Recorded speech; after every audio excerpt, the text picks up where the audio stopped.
Day before yesterday I asked you really interesting Python question which is related to the sort function in Python.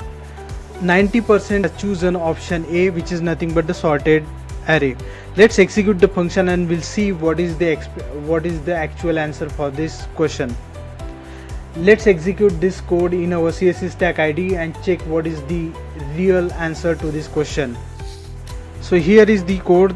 Here I'm just initializing the nums array with the value 26385. Then on nums we are using the sort function to sort the elements in the nums list, and then we are just printing the sorted numbers. If you execute the program, you are getting answer none. This might be very surprising, right? So here when we apply the sort functions, it does not return any value. It actually does the in place sorting. So when we apply the sorting function on the nums, it actually sort the existing array instead of creating the new array.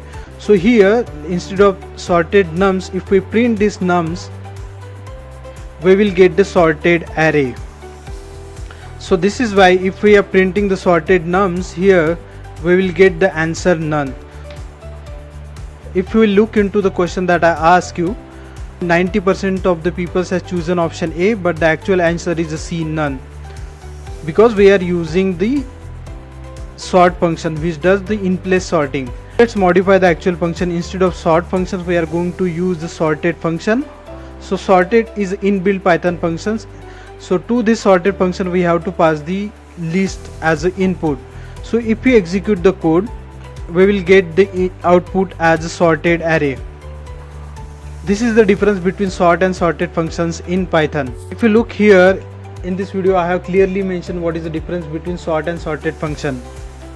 So this is all about this video. Hope you learned something new. Please consider following us for more such videos. Thank you for watching.